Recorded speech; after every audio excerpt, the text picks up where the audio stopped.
So I think we're gonna get started. That's okay. Let me go ahead and share my screen.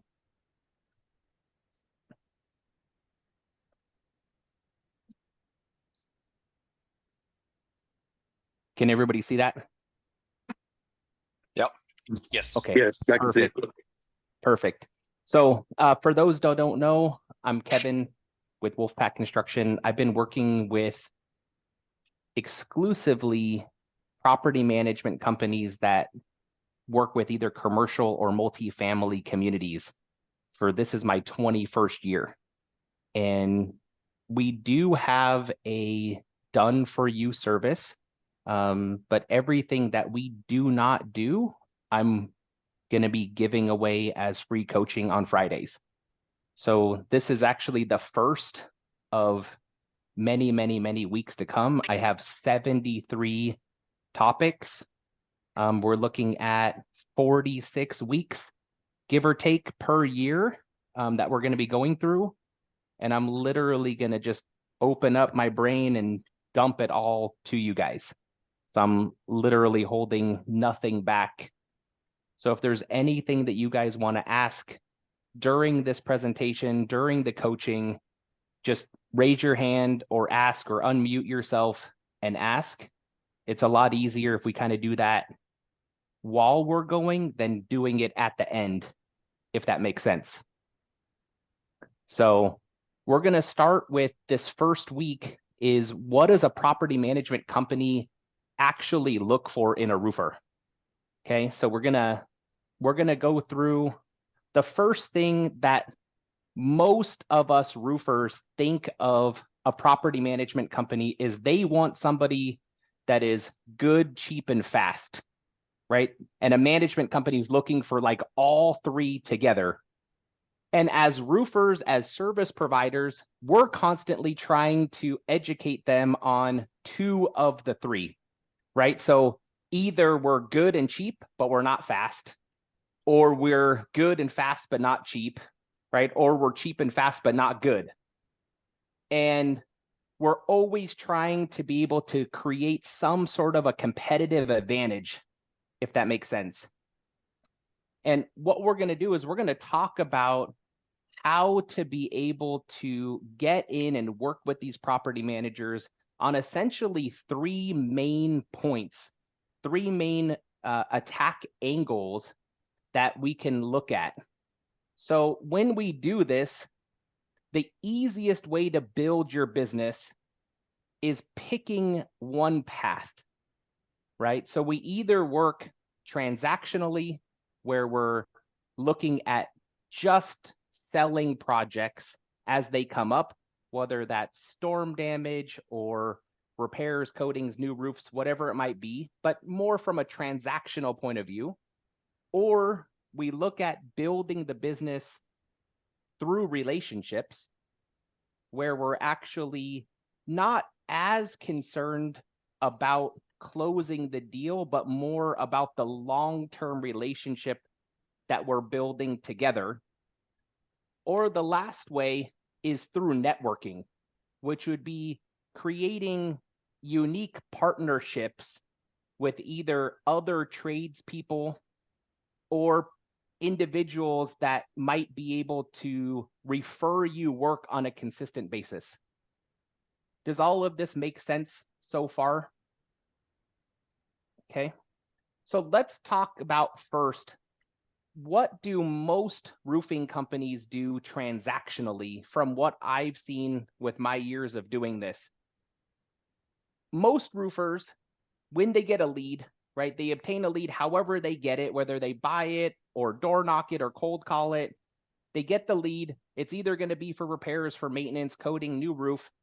And the first thing that they do is they ladder up or fly their drone and they see everything that's wrong and they're going to present their bid. Well, when they do that, typically they're creating their own scope of work, right? This is not for a GC or for an architect with a specified system.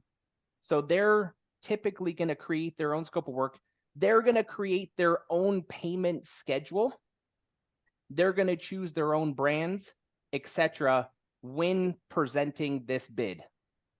And then they're going to follow up on that specific proposal, and they're either going to win or lose, and they're going to move on to the next roof. Does that sound like things that either you guys are doing or have heard of other guys doing in the past? Right? Pretty similar. So with this, it doesn't create any room for you to really handle objections other than direct objections, primarily going to be price, primarily going to be payment schedule, or primarily going to be scope of work. Do you guys agree with that? Okay, let's move on to the next. If contractors are trying to build their business through relationships or relationally, they're currently, from what I see, they're popping by offices of management companies, right? So they're just like random stopping by.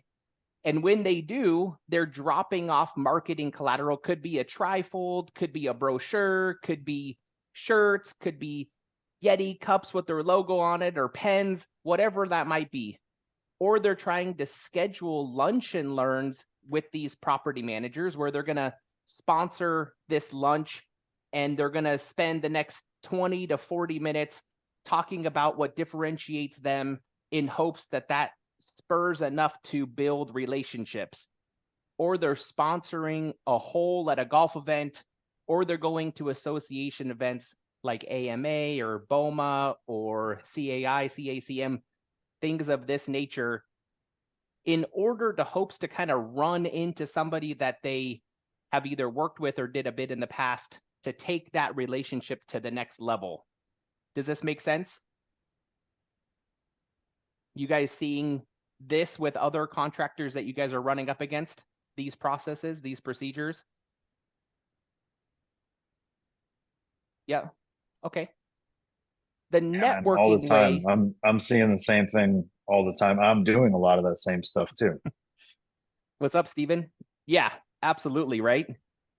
On the networking side, what I see a lot of contractors doing is they're going to association networking events, not necessarily the lunch and learns, but it might be like some sort of actual networking where they're at a bar, at a bowling event, or at anything that the association puts on for like after hour drinks, if that makes sense. BOMA does a lot of those. CAI does a lot of those events. Do you guys ever go to those at all? Actual networking events within the associations? Yeah, I No? was at a CAI event on Tuesday. There you go. BNI, is everybody familiar with BNI or other networking events, Business Networking International? Business Networking International is interesting. They have like specific groups where one trade is allowed to be in this group. It's like one roofer, one plumber, one realtor. And the goal is to be able to work within that specific group and be able to bring each other jobs, each other projects. Other ways that people network are with other trades within the service that work with property management companies. So other AC guys that are servicing multifamily communities, termite guys, skylight guys, etc., painters, or they're going on groups inside of LinkedIn, Facebook, or other social media platforms, and they're trying to connect that way with like a local group. It could be a multifamily group, could be an apartment group that's specific to your city. So this is what I'm seeing that other guys are doing. What I want to talk about is what I did for 20 years and how I built it. So we start every relationship through doing transactions because it's just natural to start with the transactional side of things. And then if we like each other through a couple of jobs, we're going to move into the next category of relationships. So let's kind of deep dive into how I instantly differentiated myself when I was going through and working with property managers. So the first thing that I did was, instead of just bidding a job, right? So I walked it, laddered up, whatever it might be. Instead of just bidding that, What's going on? I went Scratch through his head, looks around, ball's not in.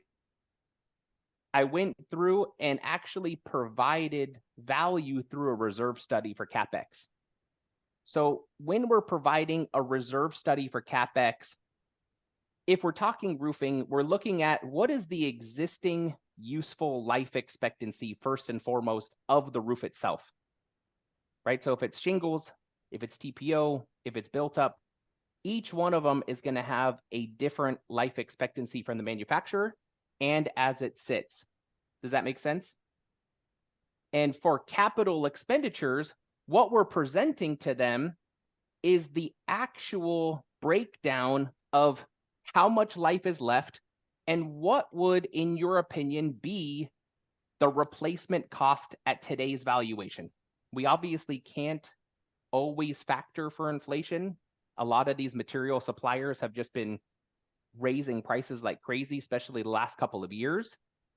Things have kind of calmed down a little bit, but looking at projections for capital expenditures through that reserve study is going to allow the manager to understand what they have coming up. Does that make sense? Any questions on that so far? And I'm going to show you a couple of my reserve studies that I've made so you can kind of see what I've done. So before I give the bid, I'm going to present my report of findings. That's my ROF. My report of findings, if we walk the roof, is going to be what did we find on the roof that's needed? Okay. If we're selling maintenance or repairs, then we're looking at, is the roof currently under warranty or is the roof out of warranty from the manufacturer? Right? If the roof's under warranty, our goal is to keep that roof in working condition and adhere to the manufacturer's requirements to keep the warranty in place. If the roof is out of warranty, the goal is actually to keep the roof in good working condition until the owner can afford to replace it. Does that make sense? Any questions on that? Good. So with the report of findings, I can then qualify the actual project before even giving the bid.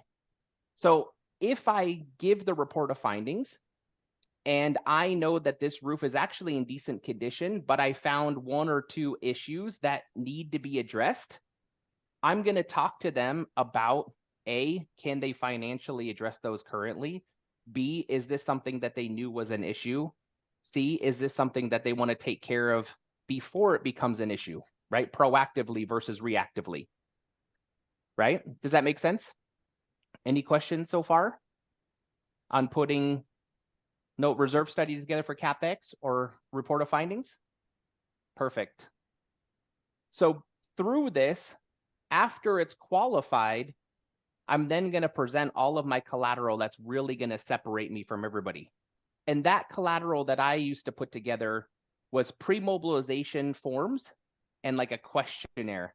That pre-mobilization form is really going to break down everything about that manager and struggles within the community that you might see on your initial inspection.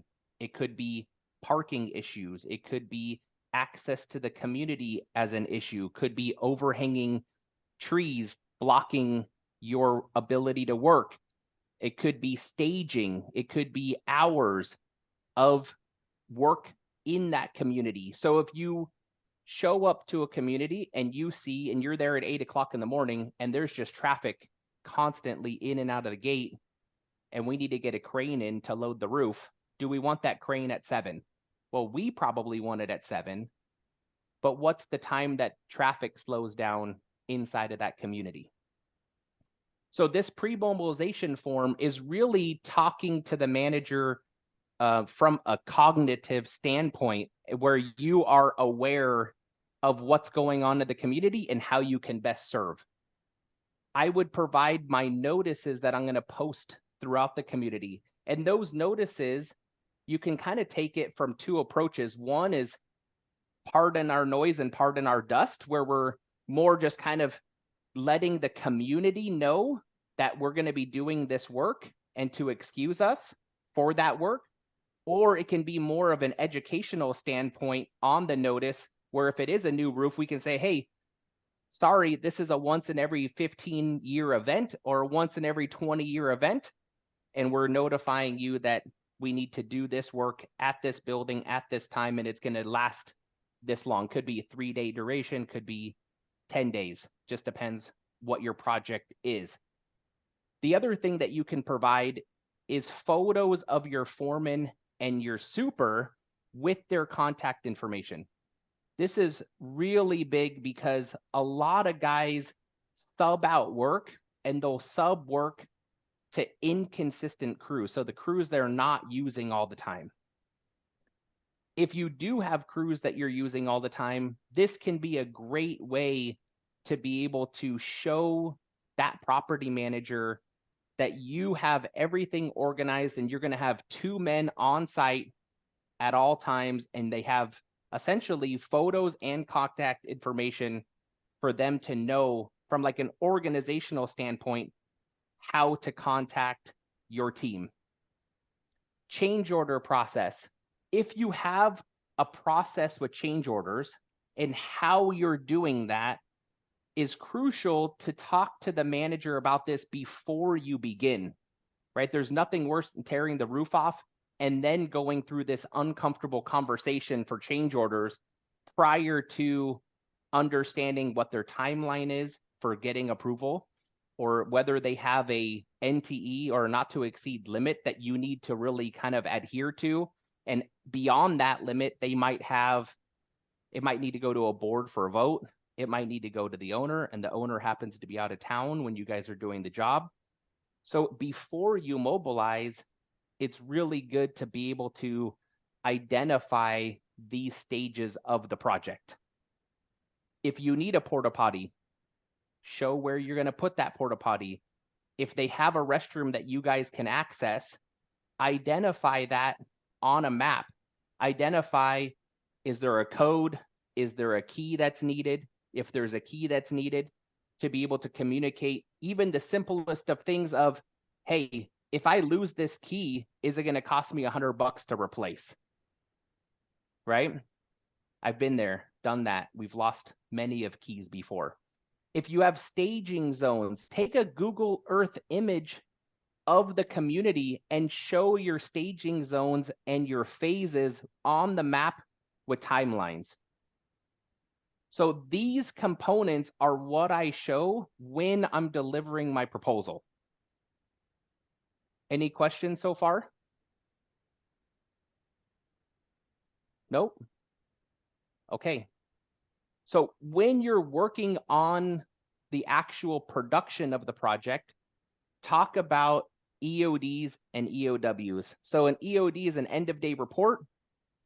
I like to show in my end of day report, what did we accomplish in that day? Did we finish 2 units, 5 units? How many squares? Did we tear the whole roof off?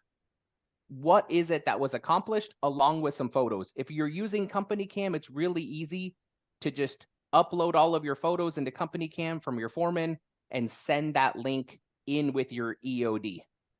At the end of the week, combine all of those images either into one link or send 5 links along with what got accomplished and what would the goal be for the following week. Does that make sense? Any questions? Okay. Change order process. When you're doing your change orders, I personally, when we were doing these, we would spray paint all of the wood that's getting replaced. Let's say plywood sheeting. We would put a 1, a 2, a 3, a 4 physically spray painted large numbers on the wood in orange when it was bad. And then when we put the new sheet in, instead of assuming that it looked new and the manager would be able to identify that, we would put a green 1, 2, 3, 4. And so it's really easy to stand back and take a photo with all this spray paint all over, and they can clearly see, hey, I have 14 sheets that needs to be replaced. I see a 1, 2, 3, 4 all the way to 14. And then when the new one gets installed, you take a picture of the 14 sheets in the bed of your truck or your dump truck or your 40 yard, and then you show 14 installed 1, 2, 3 through 14. If this makes sense. If you have sub-purlins or rafters that need to be sistered, really simple. Pull the sheeting off. Obviously couldn't see those prior to the sheeting coming off.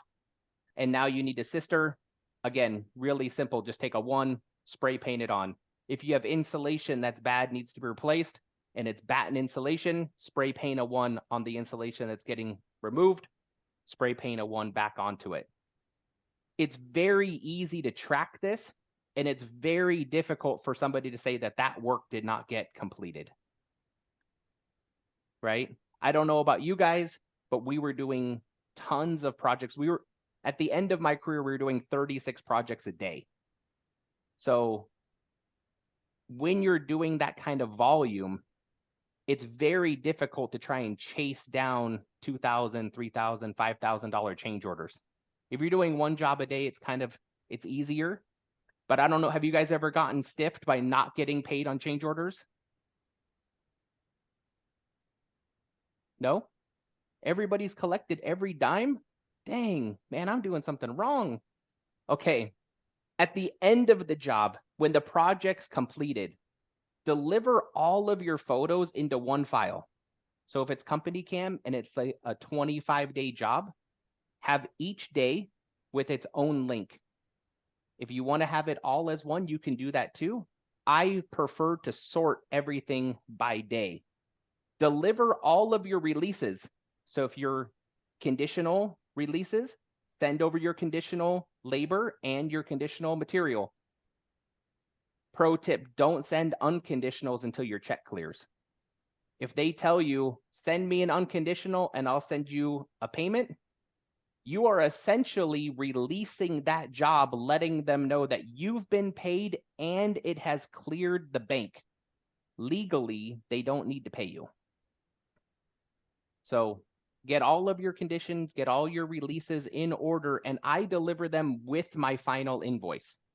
Any questions at all before we move on? So this is what I do transactionally to separate myself from every other roofer. So when I'm showing up, first thing is I'm going through the reserve study, going for CapEx. I'm going over a report of findings. I'm going to use that report of findings to help qualify the bid to be able to determine how they want to be served, not just give them a proposal. Does that make sense? And then I'm going to present all of my collateral with the bid and walk them through what differentiates me and how I work so that they can have like a snippet, like a preview of a movie prior to actually working with me. And then I'm going to go through with the job being done. I'm going to send EODs and end of week reports. My change order process is going to be dialed in. And at the end of the job, we're going to really get all the photos delivered and all the releases. From what I've seen, depending on the manager, it's about 2 to 5 projects before I really start working on the relationship.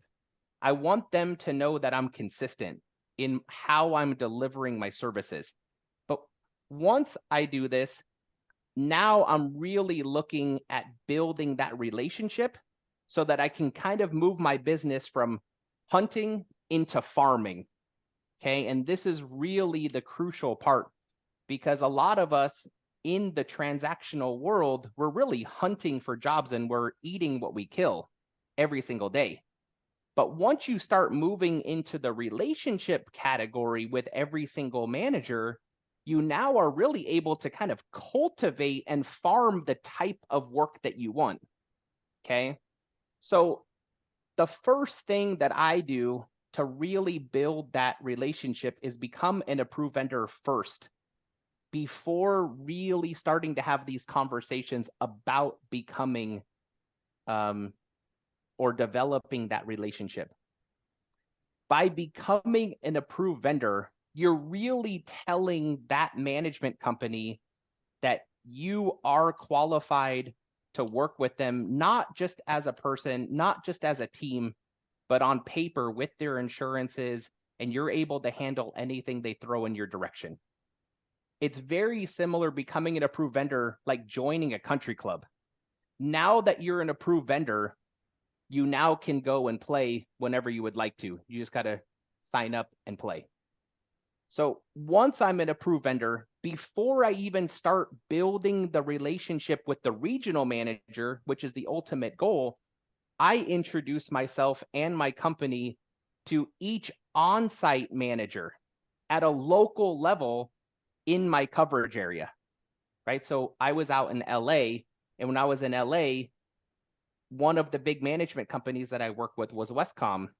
And before going into Westcom's offices to work with the regional managers, I would visit all of the on-site managers to build a relationship with them first and let them introduce me to the regional. It was a lot easier this way. Are you guys familiar with regional managers versus on-site and how to build those relationships? Yeah, perfect. I created Hold on, my bad, Toma. man. No, I'm not. And it's a problem I run into pretty often. If you could go into depth about that, because I feel like I'm running into on-site, property managers, and then having to fight in order to, speak with the regional and get to the decision makers. Okay, so your on-site manager will be your decision maker for a certain threshold, and each on-site manager will have a threshold typically set either by the owner of the building itself or from the owner of the management company. A lot of it is based on their tenure, like how long have they either been at that particular building or how long have they been a manager in general.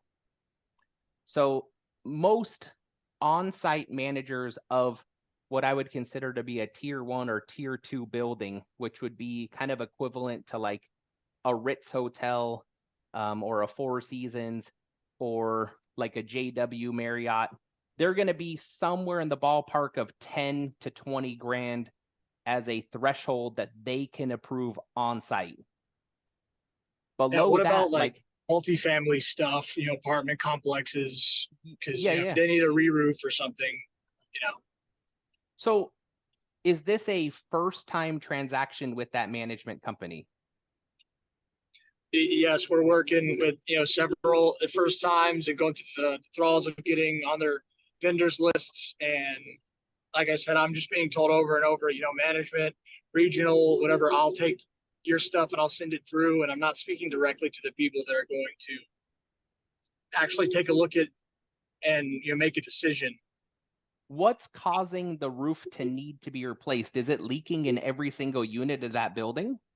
It depends. Some of these are, triage and repairs. So some of them are smaller scope, but they still would like you on the vendors list. And, some of them are re-roof situations and not, there's sometimes where the regional, the decision makers are cordial. I can get their email, phone number, we can talk. But there's some of them where the whole thing is kind of held up because we're speaking to the middleman, not the decision maker. And I don't know how to pull them out of their time because, the regionals could be anywhere. And it's hard to get them to sit down or like Zoom and, give me 30 to an hour of their attention. Well, let's go through that together then. So I'm going to tell you straight up how I did it and what it looked like, okay? So the first thing is and I went backwards because what it sounds like to me is everything's being done transactionally in this first step of what you're talking about. So what it sounds like is if we go even all the way back to this point, you're getting a lead, you're walking it, and you're just presenting your scope of work. Am I right? Yes, and I would like to sit down with them and, like I said, make it non-transactionally to where, because that's how we're trained to do the sales meeting, but I'm giving that non-transactional part to the property manager instead of the regional or the upper management. You could still be transactional with an on-site or a regional or the owner of the building itself, but it's the process in which it gets done. So and this is actually going to be a whole nother training, but I'll go through it real quick with you on this side. We need to look at the totem pole of a property manager, okay? and I'm just going to be straight up, roofing is way, way, way down on that totem pole. No matter whether you think it's important, it also really depends on what the owner and the manager are thinking at that moment. But roofing is so far down on the importance of things. And to be able to create that sense of urgency primarily is done through service and through education. Okay, not necessarily that just because you want to sell that project right then and there. It comes down to if they are in the right state of mind and have the budget set aside to basically take care of what you're talking about at that moment. So instead of actually bidding the job right away after you walk it, the best thing to do is to actually have a conversation with what you found and determine based on your findings if you can even work with them on what you found. So first thing is I only bid a re-roof if the roof is telling me that it needs a new roof. Now, when does a roof tell me that it needs a new roof? And I know this might sound weird, but we're from a retail market, Steven and I, right? We're both 100% retail, working in an area that doesn't get storms. I'm from LA, right? Originally worked out there for 20 years. Those roofs only get replaced in the absolute worst condition. I mean, they are so far gone when the owner is telling us, okay, Yes, let's sir. get it done. Uh-huh. These roofs in this instant, if you have 100 units and only 1 unit's leaking, why are we presenting a new roof bid? If you have 100 Well- units and 3 units are leaking, why would we present a new roof bid? And I completely agree. Like I said, we do, service to maintenance as well. So we're not presenting just re-roofs across the board. It is definitely tailored to the particular roof situation. Okay. How many units are leaking on your re-roofs?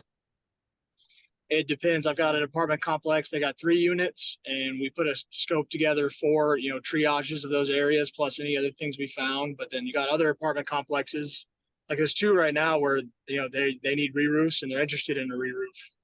Okay. Have you talked to them about CapEx and do they even have the money set aside for the roof? That is, we have account development meetings coming up in order to do that. Because in this particular instance, I was able to push through and get to the decision makers, and they've agreed that we're going to set a time on Zoom and talk. Which is just, my point was that it was the outlier of the situation. Most times, I'm not speaking with those people. Gotcha. So that comes down, I think, to qualifying the project after you walk it to be able to understand if you are talking to a decision maker. A lot of the time, small repairs and maintenance is going to be done at a local on-site level, or at least the severe influence from that on-site manager will influence the decision of the regional manager, if that makes sense. The last thing that you're going to want to do is bypass the on-site manager directly to a regional or to a decision maker. You want to include the on-site in that decision-making process. Okay. And you can essentially do that through the qualification of your report of findings. So you can ask them straight out, hey, what I found is about $5,000. Is that something that you can approve? Or is that something that needs to go to your superiors? Oh man, that's got to go to my superiors. Oh, okay. So how do we do that together? What does that process look like together so I can best serve you and your community? Right? And if she says, I don't know, she's lying to you. That means that we haven't worked well enough together to create the connection for her to trust you to tell you the truth. Does that make sense? Yes, sir, it does. Because 100% of the time, those on-site managers know exactly what it's going to take to get your bid approved. Okay. And we can meet, Marcus, we can meet and go over these things, and I can give you more in depth. We can set up a time, get on Zoom, and we can talk. I would love to see your bids. I'd love to see exactly what you're presenting. We can go through and even role play together, like how you're qualifying the job walk after you walk it, and we might want to tweak part of that process on your delivery. And we can Yes, sir. set that up That'd for be, next that'd be week. amazing.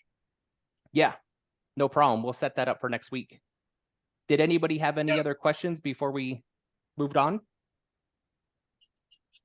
Yeah, Kevin, set me up for that program too, man. I'd love to go over that Yeah. kind of stuff. Just shoot me a text, Steven. Once we're All right. done, like we'll set up a Zoom, we can record it together, and then I can literally go through your bid. We'll get on Google, we'll look at your photos, if it's company cam or Dropbox, Google Drive, whatever, and then I can help you with that bid. Perfect.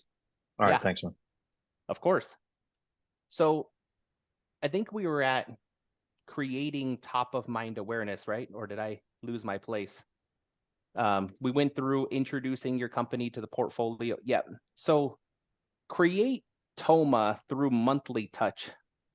This is going to be super important, especially Marcus here, things that don't close. You're going to create a pipeline, which actually next week is going to be the 333. We're going to go over the power of 333 and kind of a never ending pipeline. And I'm going to educate you guys on how you can create a pipeline that should last you your entire career very quickly. Okay. So TOMA, T-O-M-A, is top of mind awareness.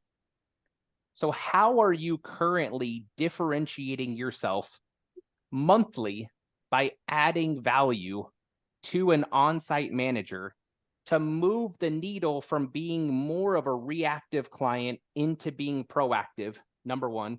Number two, from delaying a project to creating that sense of urgency and having them pull the trigger. I like to do that through case studies.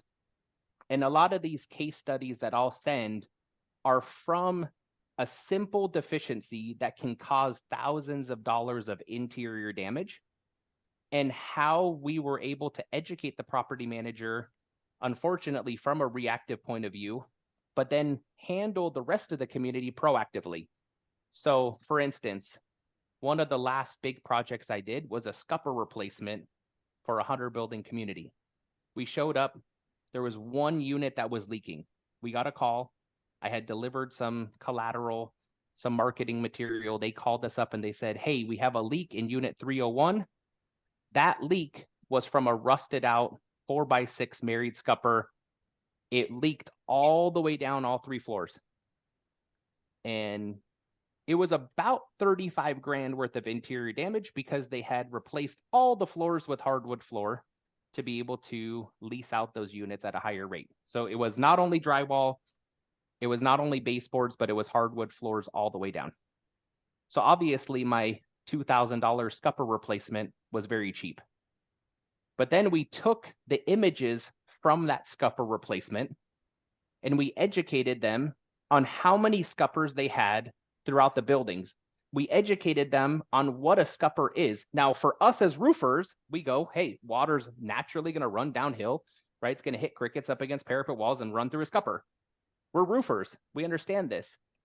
But we drew a diagram, a very simple diagram on a sheet of paper that identified where the ridge was, even though it was low slope, there's still a ridge, right?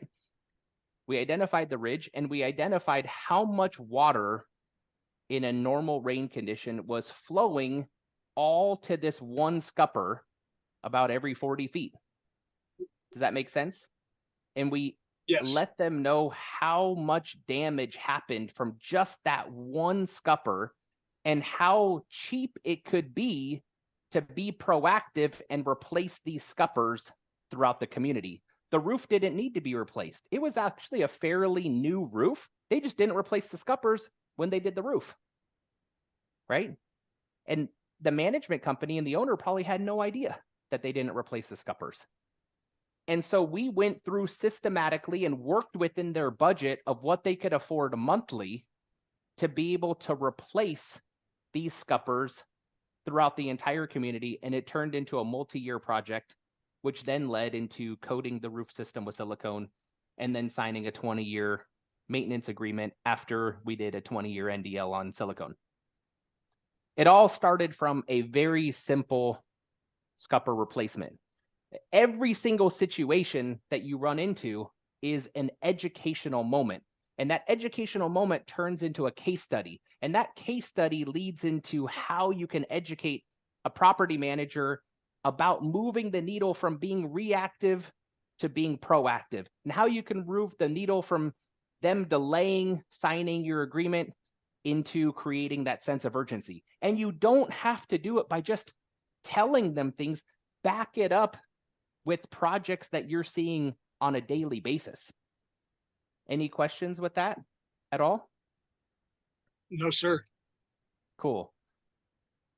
The biggest thing that I see almost every day is the big difference between bidding a job and serving a customer. I don't want to get too crazy on this. I think Amazon has done some amazing things for us and some absolute horrible things as a society. We have forgot how to serve a customer. And a lot of people these days, whether you're getting new tires or brakes put on your car or getting a haircut or a scoop of ice cream, there's just such little connections through customer service these days. I don't know if you guys agree or not. Right? I mean, it's so frustrating how everybody has just only care about the profit, and that's it. And profit is important, but if we learn how to serve versus bid, man, the money just flows in. It just flows in. And that's not even the main objective, but it's really, really easy to separate yourself from every other person in their Rolodex as a tradesperson to now being a service provider. Does anybody not know what I'm talking about? The difference between bidding jobs and actually serving a customer? Let's get into it a little bit. Give your definitions of serving. So for me, serving comes in to being able to provide all the value without the expectation of getting that project. Like helping a friend move without expecting them to help me when I want to move, right? Helping a lady cross the street without somebody stopping when I'm having trouble carrying something, right? Without any sort of return of that expectation. But from a property management standpoint, by providing the reserve study without the expectation of closing the deal, by taking the time and going through my report of findings to best be able to help them to find out how they want to be served through the qualifying before offering that solution, right? Stephen, you probably stay at some pretty nice hotels. Do you stay at a nice hotel everywhere you go in every city, no matter how long the duration is? No, not everywhere. Have you ever stayed at like a Motel 6 or a Red Roof Inn or anything like that ever before? Of course. And you've probably stayed at some pretty nice places. What is the deciding factor on whether you stay at a Motel 6 or a Four Seasons? They're both a bed and they're both a rented room. What is the difference that you're looking for, and how would you justify one service to the other service? I think for me, it depends on the reason why I need a hotel. Okay.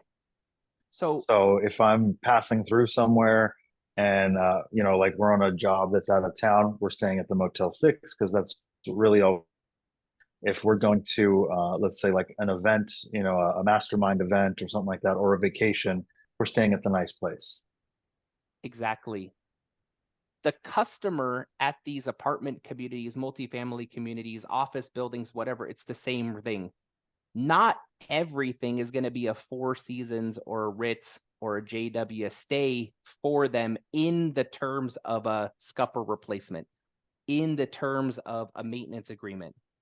Sometimes we have to understand what they're going through financially. We don't know. They might have just been sued from one of their tenants and a dog bit them, right? Maybe the elevator broke down and now it's 150 grand to replace the elevator, even though they had been budgeting for a new roof. We don't know what they're going through.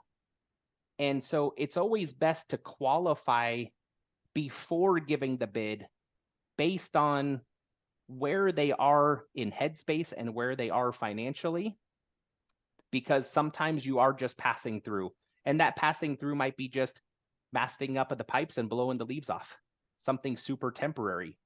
And it could be something very permanent depending on if they can afford to do that. Does that make sense? Does that help answer your question? Yeah, perfect. So Yeah, 100%, man. let's talk about MSA and maintenance agreements. I get this actually quite a bit. A lot of people are kind of hung up on when to present one or what does one mean versus the other one. Let's kind of break this down as easy as we can. In a couple weeks, we're actually going to do a full hour, probably hour and a half training on this alone. But a maintenance agreement, we'll start with maintenance agreement, covers only one of two categories. And let's simplify it to the best of our ability. Category one is the roof is under warranty from the manufacturer.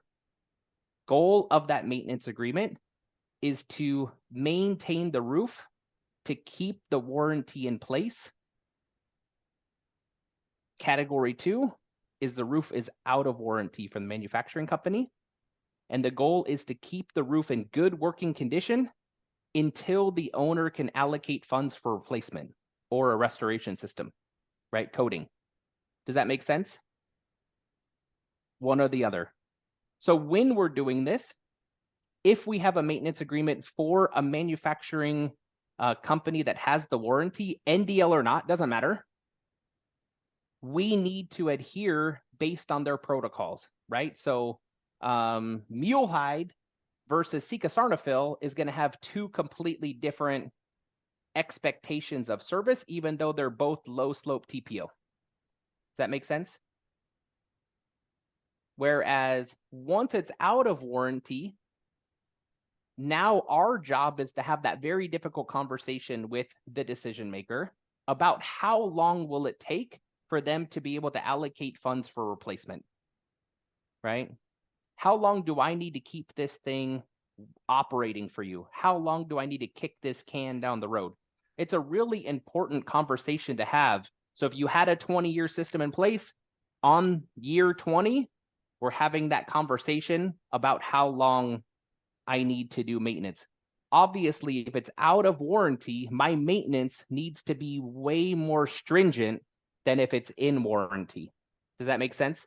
Way more methodical, way more detailed, right? It's going to be a lot more expensive to maintain something that's out of warranty than something that's in warranty, because you don't have the backing of the manufacturing company if something goes wrong prematurely. Does that make sense? Okay. In MSA, the way I present an MSA is I present an MSA as the AAA card to your truck. A maintenance agreement, we'll use an analogy I use all the time. We'll take an F-150. It's either under warranty from Ford or it's not. If it's under warranty from Ford and it breaks down, who's responsible for towing it to the Ford dealer? You are, right? As the truck owner, you're responsible. Like Ford's not going to pick you up on the side of the freeway and go, hey, sorry, I know there was an issue with the motor, but we'll take care of it. You're all good. No, you need either AAA or some sort of way to get towed to the Ford dealership. Does that make sense? So the MSA, the Master Service Agreement, is my AAA card while the roof's under warranty. And when it's out of warranty, I might have a private mechanic that I know, like, and trust, not the Ford dealer that the AAA tow truck is going to tow me to. So an MSA is a master service agreement outlining what your hourly rates are for either during the day or emergency services and that evening time, and you're setting a not to exceed or an NTE in the agreement, basically stating, hey, if you hire me and you call me, I'm going to work up till $3,000, up till $5,000. Anything beyond that point, I'm going to call you and give you a proposal or a change order, however you guys identify that. But because if the roof's under warranty and it's leaking in the middle of the night, Tremco's not coming out, Garland's not coming out, Sika's not coming out, they're not sending a team, Mulehide's not coming out. The roofer needs to take care of that repair, and then they get either reimbursed with material or they get reimbursed with a check, depending on how the warranty is structured. Does that make sense? If it's out of warranty, it's even more important that an MSA is in place, right? And that MSA is going to allow the peace of mind of that manager to say, hey, all I have to do is call this number. It's a specific number for a master service agreement. Here's my enrollment number. Boom, they're coming out. Now, when we signed somebody up on an MSA, we had a 24-hour answering service, not our team, but an actual 24-hour answering service that we hired with that dedicated number, along with a specific number that they got, like an enrollment number. And that enrollment number was coded. And that code told me a couple of things. Number one, the size of the ladder that I needed to access that roof was always the first one. So if I needed a 32, guess what number they started with? A 32, right? If I needed a 40, guess what number they started with? A 40. Does that make sense? The second thing was the code of what type of roof system. 01 shingle, 02 tile, 03 metal, 04 BUR, 05 rock, right? So if it was a 32-footer shingle, it's their code started 3201. Does that make sense? Guess what the last numbers were? Their NTE limit, right? So was it a 1,500? Was it a 2,000? Was it a 4,000? And then how many of those do I have? A 01, 02, 03, 04, 05, right? Are they my 500th? Okay, it was 3201, 5,000, and 500. Does that make sense? That was their number. So I had categories of a spreadsheet. Here's all my 32 footers. Here's all my 40 footers. Here's all my shingles. Here's all my tile. Here's all my built up. Here's all my TPO. Here's all my silicone. And that's how we built our MSA number. Any questions with that? No? The reason why it's super important is middle of the night, you get a phone call, 2 a.m., boom, you wake up, you're like, oh, 3201, cool. I already know I'm going out to a 32-footer with shingle. I'm just going to bring some tarps with me and some wet patch, right? I know what materials to grab and run out to the job site. Does that make sense? Any questions? Perfect.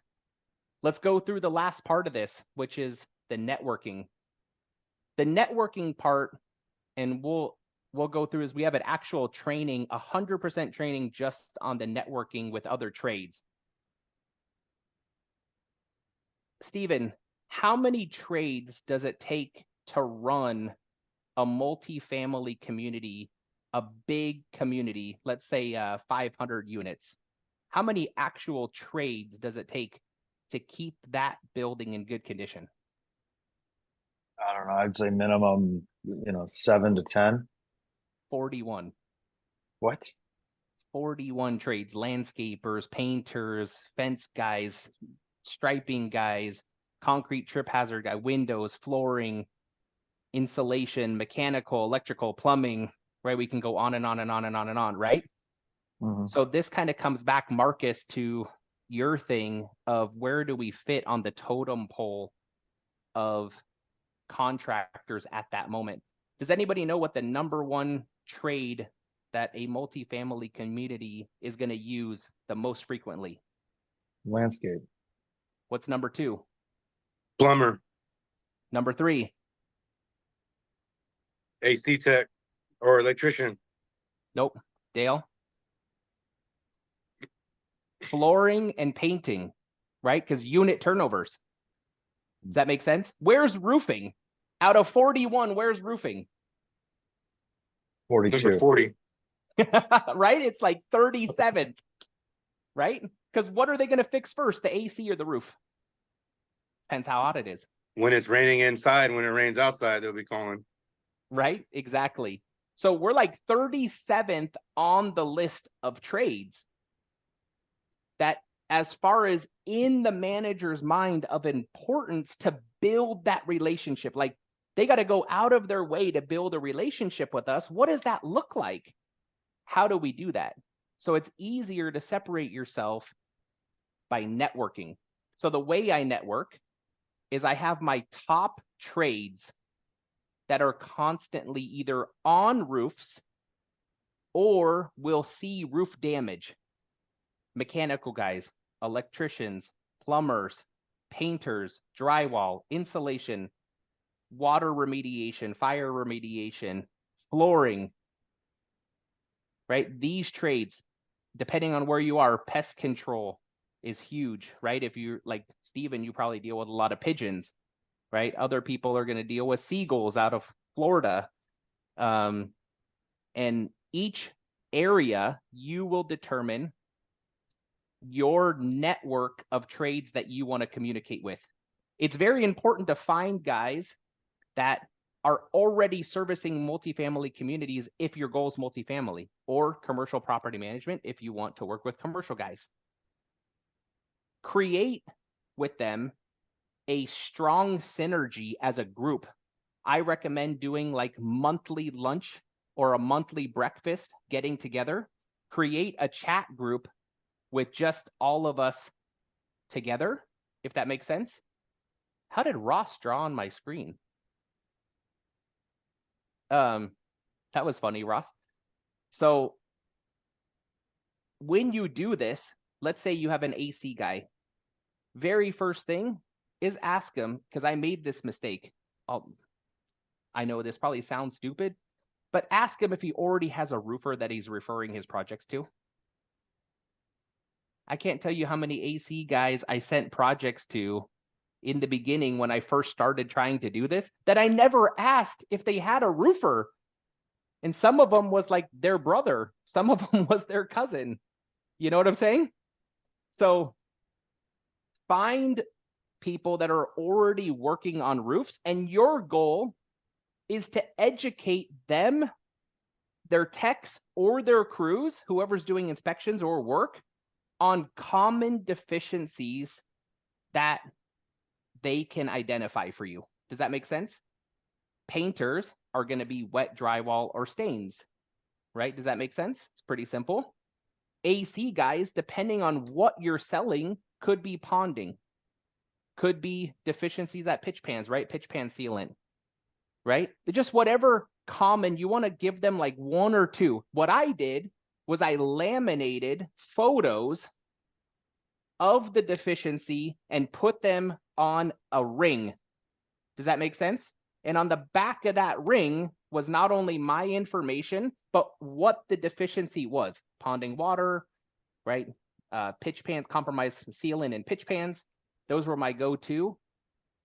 And I gave them this ring, but we did the same thing with the tree trimmer, with the pest control guy, with the mechanical guy. And all of us in the group, we all got the same ring.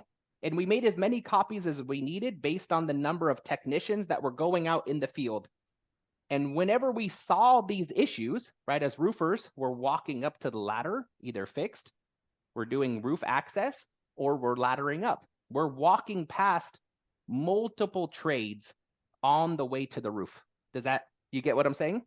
Right, from where we park our truck, we're passing landscaping, we're passing masonry guys, we're passing maybe asphalt guys, we're passing concrete trip hazards, we're passing fencing, we're looking at windows, we're looking at downspouts, gutters, maybe dish units, all kinds of stuff that we're passing on the way to the roof.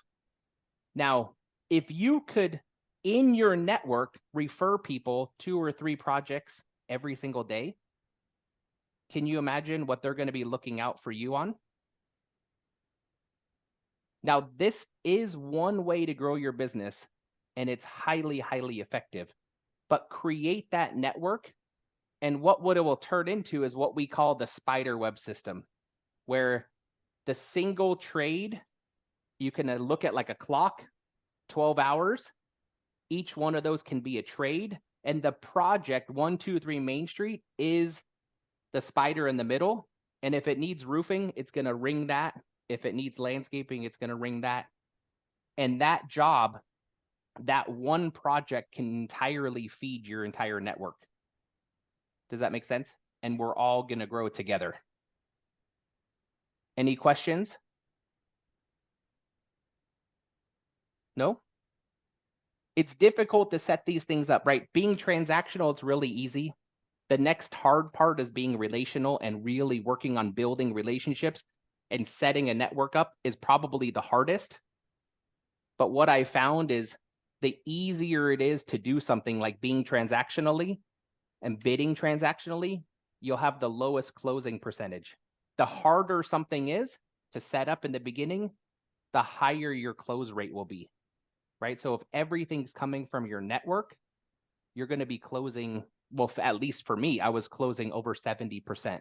When I was doing everything through relationships, my close rate was 42% of cold business, right? First time I ever worked with them. First time. So I'm closing a little over 4 out of 10 jobs. I have a But question. first time I ever, yeah, I didn't mean to interrupt you. no, you're good. When you first started doing this to get your first relationships going, were you showing up at the property manager's offices, or were you calling them, or did you just happen to bump into them? Yeah, good question. So when I started in 2004, I started like every other roofer I started by popping into management offices and trying to build relationships by catching that manager by being in the office. And what we do, show up and throw up, right? We show Yeah. up and we have like 2 minutes. Oh, you got to hear about what I do. Oh my gosh, blah, blah, blah, blah, blah. Here's my package. Here's my brochure. Give me a call, right? And then what I did was I learned through those mistakes on how to do it from a system. And the first system is learning how to generate leads. So once I learned how to generate an actual appointment, I use that appointment, and we call it within the team hunting for worms. And we use this worm, so to say, or that job walk, and we cast that worm out to catch the fish. The fish is the on-site manager. Well, we use that on-site manager essentially as bait. I hate to say it this way, but as bait to cast into the pond of the corporate office.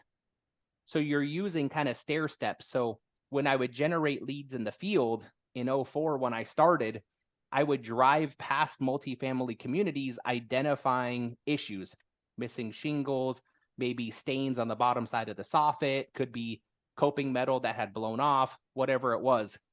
I would call up that manager from the on-site and say, hey, I just saw this issue. Can I give you a bid?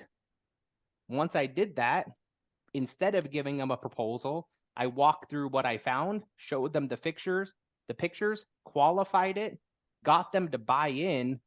And then before I gave the bid, she would help me, if it was above her threshold, to go to the corporate office with her and sell it to the regional.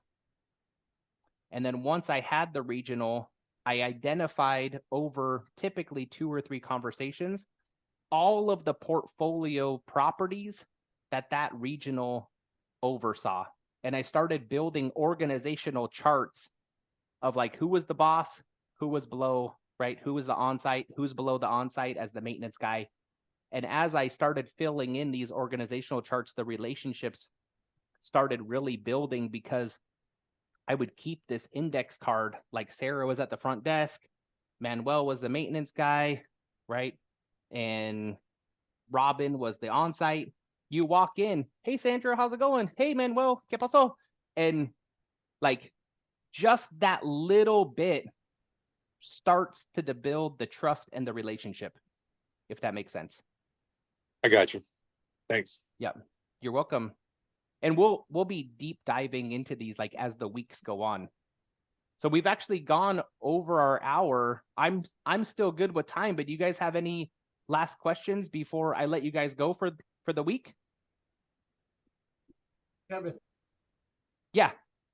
I don't know if you mentioned this, but if you had a good relationship with the property manager, would you just request from them like a list of their other trades and contact information? So instead of introducing, you basically call up and say, hey, we see you guys around, and that may be a faster route. Obviously, you have to have a relationship and they have to trust you, but if you have anything like that, it may be faster to build that spider web. Absolutely, Ross. Like that's a nail right on the head. We used to have a trade of the month, and it would take me a year to build out in a specific area. But yeah, you can ask the on-sites or the regionals, hey, who's the tree trimmer that you trust? Would it be okay if I got their name and number? And then you reach out and talk to them, and you'll find out their coverage area versus your coverage area, and see if they're a good fit to work within your network. But yeah, you can ask, and then when you ask, just tell them straight up what you're doing. It's a lot easier that way. But yeah, absolutely, Ross. Good job. Thank you, brother. So if I can ask you guys, if you enjoyed this at all, if you wouldn't mind doing maybe a 20-second or 30-second recording of testimonial and text it to me on Facebook, I would love to have these testimonials to be able to hopefully invite other people for the following weeks to come.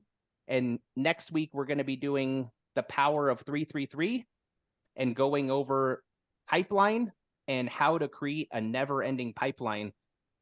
Forewarning, it's a lot of math, but I'm going to walk you through the math. You guys are going to get these spreadsheets of the math, and I'm going to explain to you exactly how I built the company that I had built previously. And it's very, very easy to do through the power of 333. You'll love it.